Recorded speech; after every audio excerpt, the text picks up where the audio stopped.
is one of our favorite recipes here at the āśram. So let's get started. First, I have a few medium-sized potatoes. Any kind of potatoes will do. Don't have to be picky on this one. One thing that is important for this recipe is to wash the potatoes really well. I like to put them in a pan and then use a brush to get all the dirt, little pieces of skin off. Now, take the potatoes, well washed, and grate it.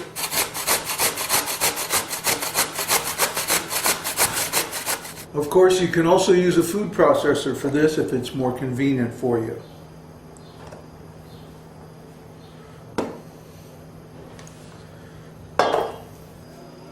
Okay, the next step is to mash up the potatoes in a food processor.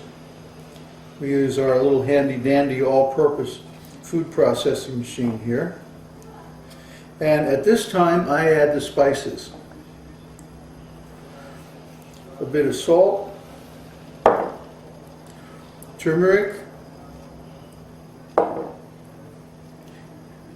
the ever-present hing, coriander, and here's a nice touch, some roasted sesame seeds.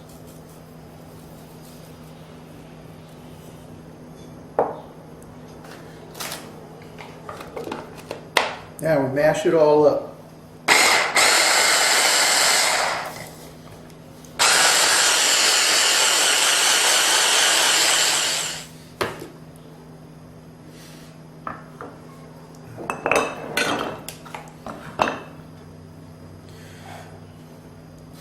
Now you have a very fragrant mixture of potatoes, but the problem with potatoes is that they have too much water. I don't know if you can see the water coming out when I squeeze them. There. So when we go to fry these, they're going to be very, very wet. So we have a solution for this problem, and the solution is polenta. Polenta is partially milled corn. It's available in any grocery store that carries Mexican food.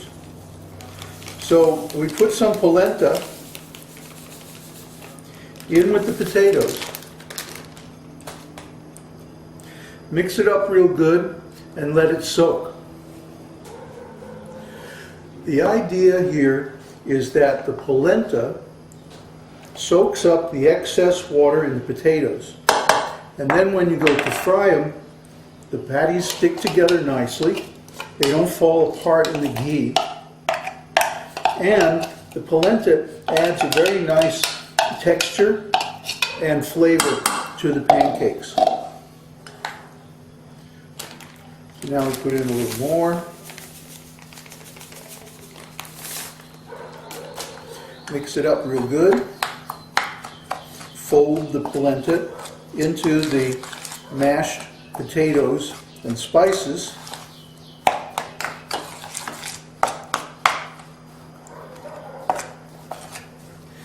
And it makes a nice kind of dry texture. Remember before when I was squeezing it, the water was coming out? Well, it's still coming out because it hasn't had time to soak in. But you give it about an hour to an hour and a half of soaking in the pan, and the polenta will absorb all the excess water. Okay, it's a few hours later, and now we're going to actually cook the potato pancakes. So I take a nice saucepan and fill it up with ghee. This ghee has already been used for frying. It's good to keep the same ghee and use it for frying several times, because actually it doesn't wear out by just using it once, of course.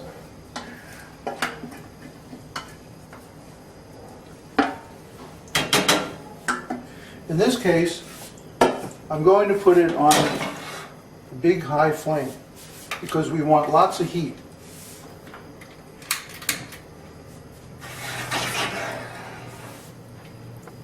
Now, while the ghee is heating up, let's take a look at the potato pancake batter. Remember, this is made from potatoes and polenta with spices. We left the polenta in there to soak up all the water, excess water from the potatoes. Now, if we squeeze the potatoes, we can still get some water coming out, and you should squeeze it until all the water comes out before cooking. Now, the ghee should be really hot. I mean, almost smoking. Okay? The reason is we want to create a vapor barrier on the outside of the patties. So take some of the dough. And by the way, if you don't have polenta available, you can also use flour, either wheat flour or bean flour. Now I'm taking these and squeezing them very hard to get all the water out that I can get by squeezing. There's also a tool called a ricer, which can squeeze the water out of the potatoes, but there really shouldn't be too much by this time. It should be all absorbed in the polenta. So now I have a little patty, like this. The idea is to put it in the ghee while the ghee is very hot and seal the outside and create a vapor barrier, and that way all the steam is kept inside to cook the potatoes. We call this the surprise. Surprise!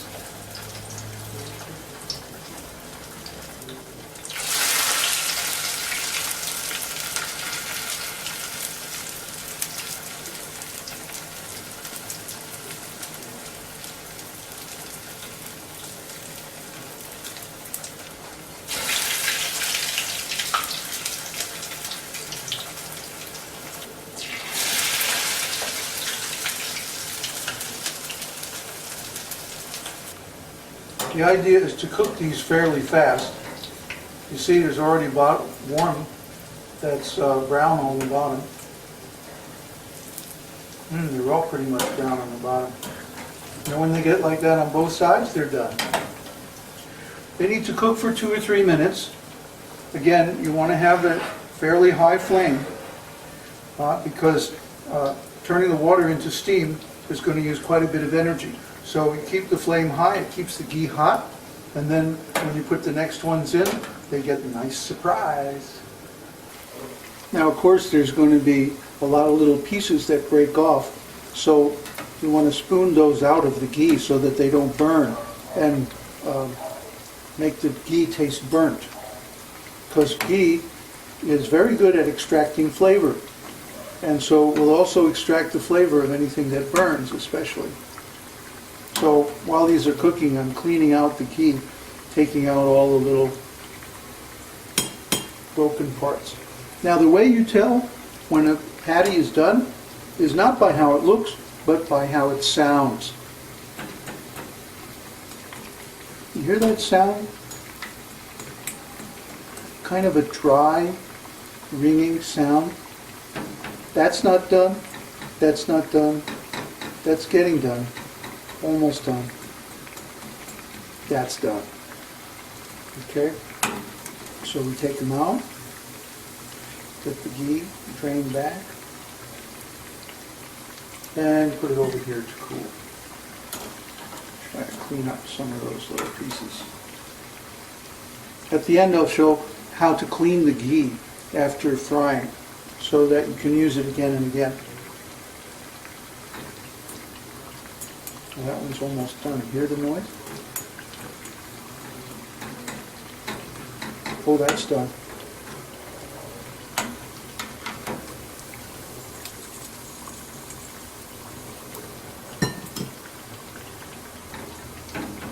No, those aren't done yet.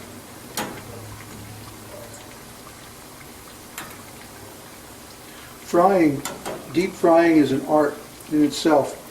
It's really important that the ghee is hot when you put them in because that minimizes the absorption of ghee into the patty. Not that we're cheap about our ghee, but we want to try to keep the amount of fat down.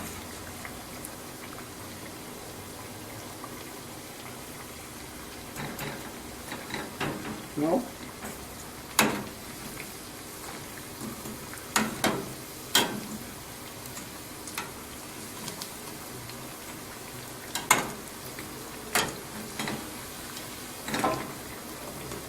Ah. Hear that sound? That's done. We just need to get done on the other side a little bit more, and then we're ready for the next batch. Now the cooking is done, so we're going to let the ghee cool, and then we're going to put it through a rag and filter out all of these little pieces that broke off from the potato puchkis, or whatever we're going to call them.